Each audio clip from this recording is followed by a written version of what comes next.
Welcome back to my channel. ഇന്നൊരു week day video ആയിട്ടാണ് ഞാൻ വന്നിരിക്കുന്നത്. യൂഷ്വലി വർക്ക് ഫ്രം ഹോമുള്ള വീക്ക് ഡേ ഞാൻ എന്താണോ രാവിലെ തൊട്ട് വൈകുന്നേരം വരെ ചെയ്യുന്നത്, എന്തൊക്കെ കഴിക്കുന്നു അതന്നെ.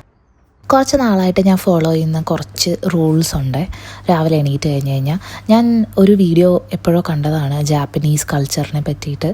അതിൽ പറയുന്നുണ്ട് രാവിലെ എണീക്കുമ്പോൾ warm water, sunlight and deep breathes ഭയങ്കര ഹെൽപ്ഫുള്ളാണ് മെൻ്റൽ ഹെൽത്തിനും ഒരു ഫുൾ ഡേ നമുക്ക് എനർജിയൊക്കെ വേണ്ടിയിട്ട്.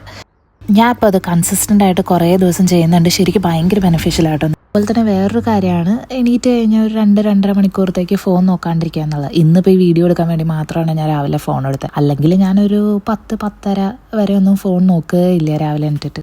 ഇവിടെ സൺലൈറ്റ് കിട്ടാൻ ഇച്ചിരി പാടാ, കാരണം മിക്ക ദിവസവും മൂടി ഗ്രേ സ്കൈ ഒക്കെ ആയിരിക്കും. എങ്കിലും ഇപ്പോൾ സ്പ്രിങ്ങിൻ്റെ സ്റ്റാർട്ടിങ് ആയതുകൊണ്ട് കുറേ കിളികളുടെ സൗണ്ടൊക്കെ ഉണ്ടാവും രാവിലെ. അപ്പോൾ ഇത് കഴിഞ്ഞിട്ട് ഞാൻ ഇതേപോലെ കൺസിസ്റ്റൻ്റ് ആയിട്ട് ചെയ്യുന്ന കുറച്ച് കാര്യങ്ങളാണ് ലിംഫാറ്റിക് ഡ്രെയിനേജിന് വേണ്ടിയിട്ടുള്ള എക്സസൈസസ്, പിന്നെ ഒരു 10 മിനിറ്റ് മൊബിലിറ്റി യോഗ. ഈ 2 പരിപാടിയും കൂടെ 20 മിനിറ്റ്സ് എടുക്കുള്ളൂ. ഈ ലിംഫാറ്റിക് ഡ്രെയിനേജിൻ്റെ സംഭവം ഭയങ്കര അടിപൊളിയാണ്. കാരണം എന്താണെന്ന് വെച്ച് കഴിഞ്ഞാൽ എനിക്ക് നോർമലി ഓഫീസിൽ പോകുന്ന ദിവസങ്ങളിലൊക്കെ ഭയങ്കര ടയേർഡായി ഫീൽ ചെയ്യാറുണ്ട്. പക്ഷേ ഇത് ചെയ്തതിന് ശേഷം, ഇത് തുടങ്ങിയതിന് ശേഷം എനിക്ക് ഭയങ്കര എനർജി ഫീൽ ചെയ്യുന്നുണ്ട് ത്രൂ ഔട്ട് ദ ഡേ. ഉച്ചയ്ക്കൊന്നും അങ്ങനെ ഉറക്കമൊന്നും വരില്ല, ക്ഷീണം ഉണ്ടാവില്ല. അങ്ങനെ ഞാൻ ഈ വീഡിയോസിന് വേണ്ടിയിട്ട് യൂസ് ചെയ്യുന്ന കുറച്ച് യൂട്യൂബ് ചാനൽസ് ഉണ്ട്. നിങ്ങൾക്കത് വേണമെങ്കിൽ കമൻറ്റിൽ പറയാം, ഞാൻ ലിങ്ക് അയച്ചുതരാം കേട്ടോ. യോഗ കഴിഞ്ഞ് കഴിഞ്ഞാൽ എൻ്റെ അടുത്ത പരിപാടി എന്ന് പറഞ്ഞു കഴിഞ്ഞാൽ എന്തെങ്കിലും ഡിവോഷണൽ സോങ്സ് പ്ലേ ചെയ്യും ബാക്ക്ഗ്രൗണ്ടിൽ, എന്നിട്ടായിരിക്കും ഞാൻ ബാക്കി പണി ചെയ്യുക. ഓക്കെ, അപ്പോൾ ആ പരിപാടിയൊക്കെ കഴിഞ്ഞു. ഇനി വേഗം പോയി ബ്രേക്ക്ഫാസ്റ്റ് ഉണ്ടാക്കിയിട്ട് ജോലിക്ക് ഇരിക്കണം. ഇന്ന് രാവിലെ പോഹയാണ് ഉണ്ടാക്കുന്നത്. ഞാൻ പണ്ടൊക്കെ പോഹ ഉണ്ടാക്കുമ്പോൾ ഡയറക്റ്റ്ലി അവിൽ നേരെ നമ്മൾ സോട്ട് ചെയ്ത സാധനത്തിലേക്ക് ഇടുക ചെയ്തിരുന്നത്. പക്ഷേ ഈ ഇങ്ങനെ സോക്ക് ചെയ്ത് ജസ്റ്റ് വെള്ളം തളിച്ച് ഇച്ചിരി ഉപ്പും മഞ്ഞപ്പൊടി ഇട്ടിട്ട് വെച്ച് കഴിഞ്ഞാൽ നല്ല ഫ്ലഫി ആയിട്ട് കിട്ടും. പക്ഷേ ഇത് കട്ടിയുള്ള അവിലാണെങ്കിലാണ്, തിന്നായിട്ടുള്ള അവിലാണെങ്കിൽ ഇത് നടക്കില്ല.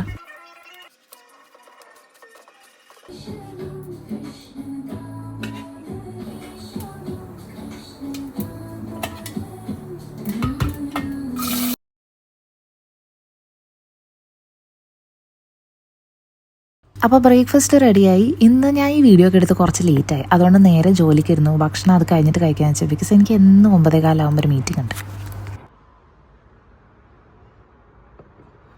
ഇന്ന് എൻ്റെ മിഡ് മോർണിംഗ് സ്നാക്ക് എന്ന് പറയുന്നത് കിവിയും പംകിൻ സീഡ്സും യോഗട്ടും മിക്സ് ചെയ്തതായിരുന്നു. ഇവിടെ ലിവർപൂളിൽ സ്റ്റോം വാർണിംഗ് ഉണ്ടായിരുന്നു, അതുകൊണ്ട് പുറത്ത് ഭയങ്കര കാറ്റായിരുന്നു. അങ്ങനെ അടുത്ത ഫുഡിനുള്ള സമയമായി. ലഞ്ച് ഉണ്ടാക്കാൻ നമുക്ക്. ഞാൻ ചപ്പാത്തി മാവ് ഓൾറെഡി കുഴച്ച് വെച്ചിട്ടുണ്ടായിരുന്നു, റൈസ് ഉണ്ടാക്കി ഫ്രിഡ്ജിൽ വെച്ചിട്ടുണ്ടായിരുന്നു, പിന്നെ നമ്മുടെ കയ്യിൽ കുറച്ച് ദാലുണ്ട്, പിന്നെ ഇന്നലെ ഉണ്ടാക്കിയ എഗ് റോസ്റ്റ് ഉണ്ട്.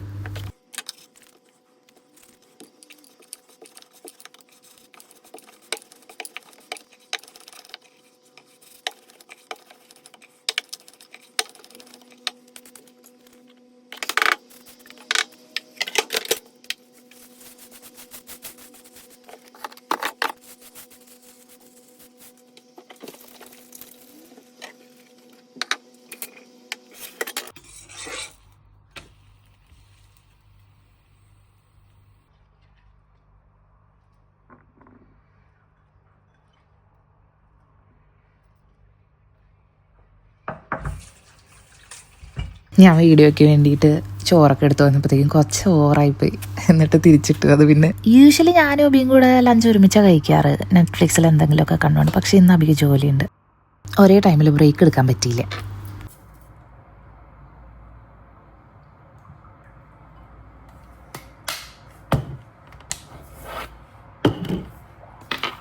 അങ്ങനെ 5 മണിയായി.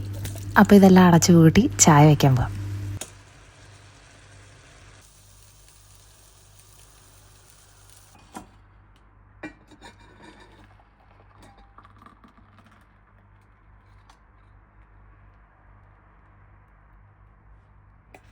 ചായ കുടിച്ചൊരു 1 മണിക്കൂറൊക്കെ കഴിഞ്ഞപ്പോൾ ഞാൻ റെഡിയായി ജിമ്മിലേക്ക് ഇറങ്ങാൻ.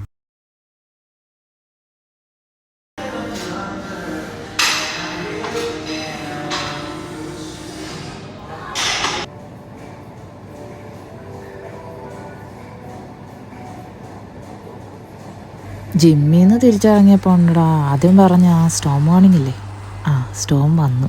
ഒടുക്കത്തെ മഴയായിരുന്നു. ഞാൻ നേരത്തെ ഒരു വീഡിയോയിൽ പറഞ്ഞിട്ടില്ല, ലിവർപൂളിൽ എപ്പോഴും ഭയങ്കര കാറ്റാണ്. ഇവിടെ 60 km/h വിൻഡ് വരാറ്. നമ്മൾ കോസ്റ്റൽ സൈഡും കൂടെ ആയതുകൊണ്ട് കാറ്റും കൂടുതലാണ്, തണുപ്പും കൂടുതലാണ്. അങ്ങനെ തിരിച്ചു വന്ന് ഡിന്നർ കഴിച്ചു. ഡിന്നർ പംകിൻ സൂപ്പും ടോഫു എയർ ഫ്രൈ ചെയ്തതുമായിരുന്നു. അപ്പൊ അത്രയുള്ള ഇന്നത്തെ ദിവസം. അടുത്ത വീഡിയോയിൽ കാണുന്നവരേക്കും ബൈ.